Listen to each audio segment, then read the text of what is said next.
Que privilégio poder partilhar com vocês a preciosíssima Palavra de Deus. Hoje eu quero tratar de um assunto interessantíssimo, as 7 palavras da cruz.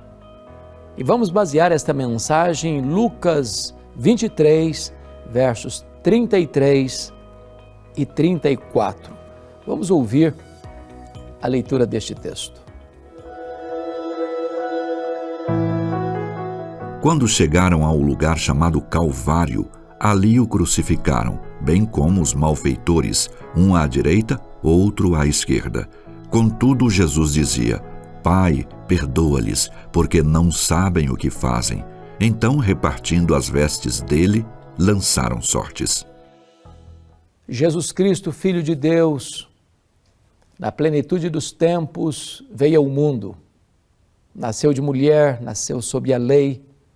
O Verbo se fez carne e habitou entre nós. Ele andou por toda parte, fazendo bem, libertando os oprimidos do diabo.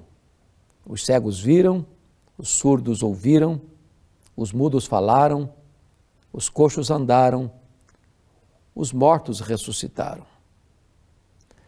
Ele, entretanto, foi perseguido pelos fariseus, pelos saduceus, pelos escribas, pelos herodianos. A religião uniu-se à política e ele foi perseguido e condenado, tanto pelos religiosos como pelo governador Pôncio Pilatos. Na verdade, a morte de Cristo estava agendada, e agendada na eternidade. Apocalipse 13:8 diz que o Cordeiro foi morto desde a fundação do mundo. A morte de Jesus não foi um acidente, nem sua ressurreição uma surpresa. Ele não foi para a cruz porque Judas o traiu, porque o Sinédrio o condenou, porque Pilatos lavrou a sentença de morte de cruz, ou porque os soldados o pregaram naquele lenho. Ele morreu porque o Pai o entregou por amor e porque ele voluntariamente se entregou. A morte de Cristo é o fato mais auspicioso da história, porque foi na cruz que ele abriu os portais da nossa liberdade e arrancou-nos da escravidão, do pecado, do mundo, da morte e do diabo. A cruz não foi uma derrota, porque ele ressuscitou no terceiro dia, vencendo a morte, matando a morte, arrancando o aguilhão da morte e inaugurando a imortalidade. A cruz é o grande emblema do cristianismo, porque a cruz está vazia, porque o túmulo está vazio, porque o Rei está no trono. Jesus não caminha para a cruz como um fracassado, porque sucumbiu ao poder de Roma, porque sucumbiu à orquestração do sinédrio judaico. Não, ele caminhou para a cruz como um rei caminha para a coroação.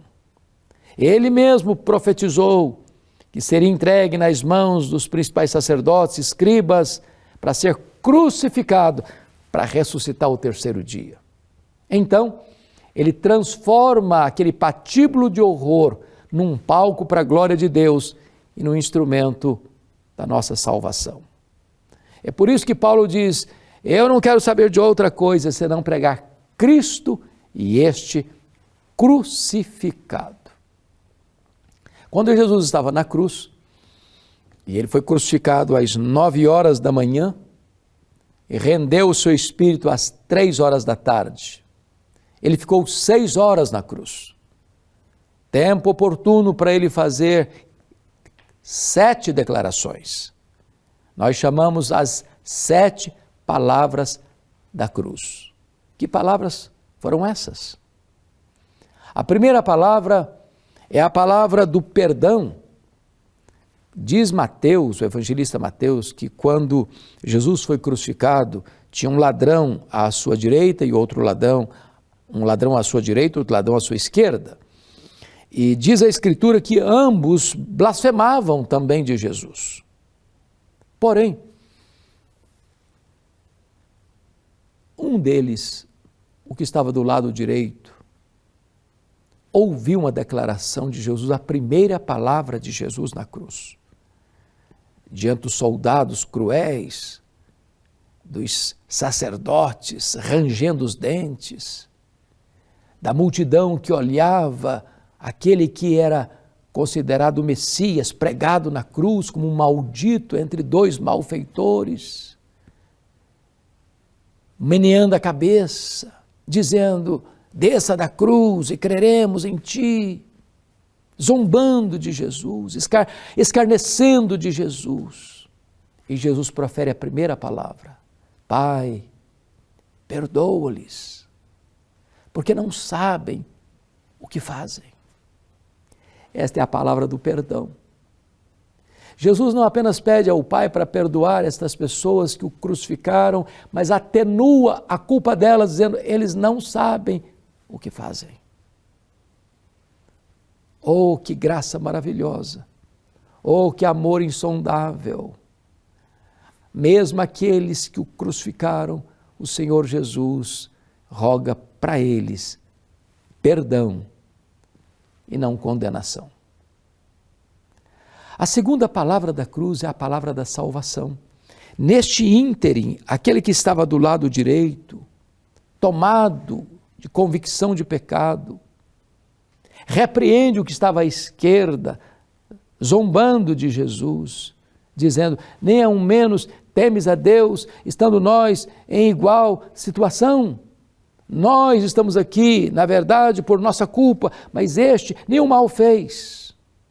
Então se dirige a Jesus e diz: Senhor, lembra-te de mim quando vieres no teu reino.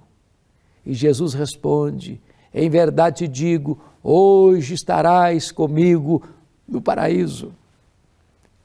Que verdade bendita é esta!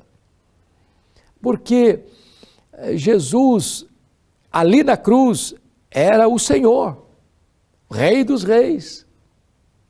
Salvação certamente não é pelas obras, porque se fosse, esse homem jamais poderia ser salvo. A salvação não é por qualquer rito religioso, aquele homem não teve a oportunidade de descer da cruz, ser batizado, se integrar numa igreja para ser salvo. A salvação não é uma coisa que se dá lá no final, depois de uma trajetória toda. Jesus: hoje estarás comigo no paraíso. Salvação é estar com Jesus. Estar com Jesus. Claro que aquele homem, então, na 1/10 hora é alcançado pela graça e é salvo, porque a segunda palavra de Jesus é a palavra da salvação. A terceira palavra de Jesus na cruz é a palavra do amor filial.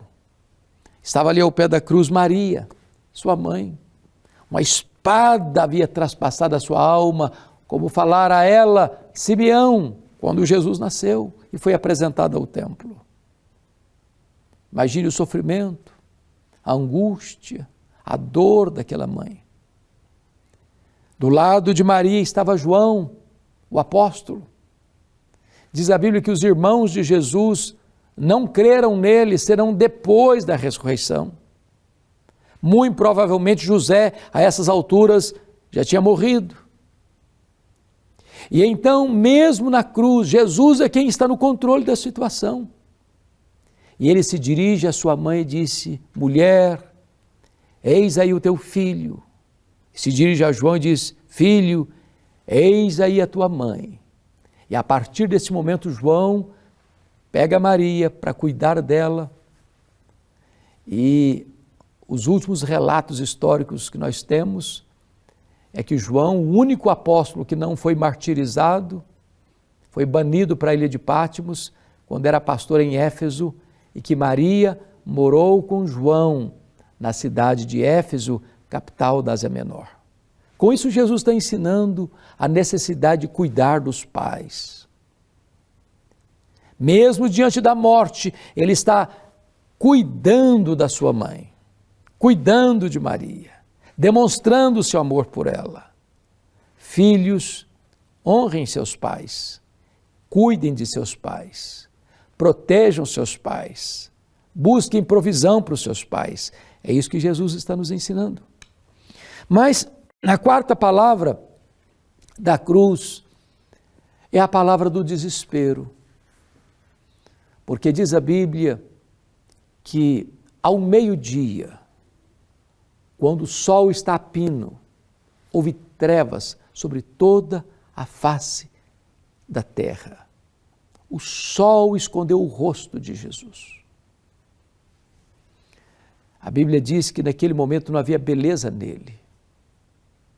A Bíblia diz que ele foi carregando sobre o seu corpo no madeiro os nossos pecados. A Bíblia diz que Deus lançou sobre ele a iniquidade de todos nós. E ele foi feito pecado, ele foi feito maldição, agradou ao Pai moê-lo naquela cruz. E nesse momento, ele dá um brado e diz: Deus meu, por que me desamparaste? O próprio Pai desampara o Filho para amparar você e a mim. Os nossos pecados foram lançados sobre ele. Ele bebeu sozinho aquele cálice amargo da ira de Deus que devia cair sobre a nossa cabeça. E ele morreu pelos nossos pecados. Ele morreu a nossa morte para nos dar a própria vida eterna. O Pai desampara o seu Filho para amparar-nos e salvar-nos por toda a eternidade. Mas aí vem a quinta palavra da cruz, que é a palavra do sofrimento humano, físico. Quando Jesus diz: tenho sede, 6 horas naquela cruz, cãibras, dores, sede atroz. E em vez de ele ser descedentado, os seus algozes, carrascos, colocaram vinagre na ponta de um caniço e colocaram em sua boca para agravar ainda mais a sua sede. A cruz era a maneira mais cruel de se exterminar uma vida. Era a pena de morte mais dolorosa, restrita e indicada apenas para os malditos. Está ali o Filho de Deus, o Criador do universo, o Rei da glória, o amado da nossa alma, com sede. Ele que criou os mares, os rios, as fontes, estava naquela cruz com sede, descrevendo todo o seu sofrimento físico por amor a você, por amor a mim, por amor a nós.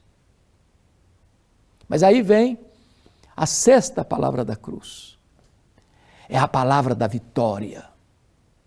É a palavra da conquista. Quando Jesus dá um grande brado e diz: está consumado. Tetelestai, é a palavra grega, que significa está pago.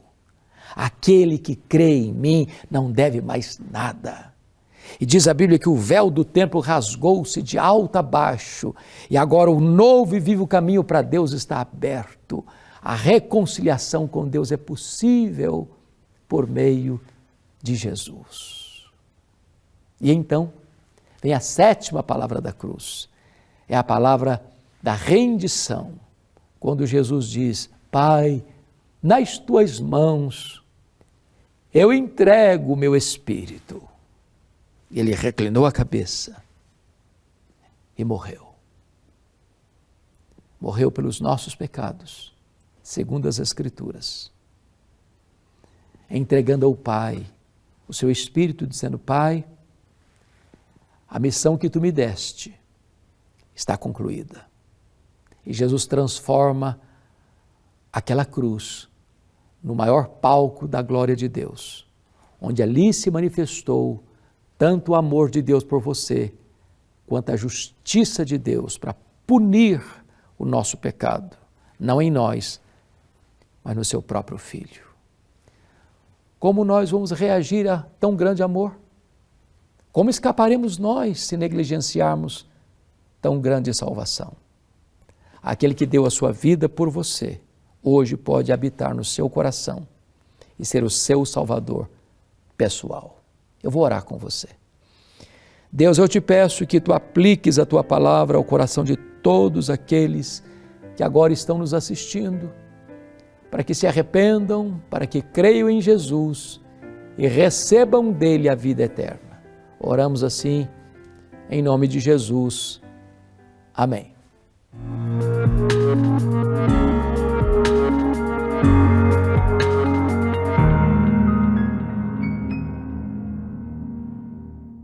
Olá, chegamos ao final de mais um programa Verdade e Vida, programa preparado com muito carinho para você, programa da Igreja Presbiteriana do Brasil. Nossa temática de hoje foi as 7 palavras da cruz. Nós pudemos ouvir um pouquinho mais a respeito de Jesus, quem Ele é, o seu amor e a sua obra redentora, que nos traz de volta para um relacionamento real e genuíno com Deus, Criador de todas as coisas. Se você quer conhecer um pouquinho mais sobre a Igreja Presbiteriana do Brasil, é muito fácil. Basta você seguir as nossas redes sociais, você nos encontra no Instagram, no Twitter, no Facebook, @IPBOficial. Você também pode assistir aos programas Verdade e Vida e todos os outros programas da Igreja Presbiteriana no Brasil lá no nosso canal do YouTube, youtube.com/IPBOficial. Eu queria também aproveitar para agradecer a todos aqueles que têm sido os nossos parceiros em missão e tem contribuído para que esse programa possa vir ao ar todas as semanas para impactar pessoas e famílias no Brasil e mundo afora com a mensagem do Evangelho da Graça de Cristo Jesus.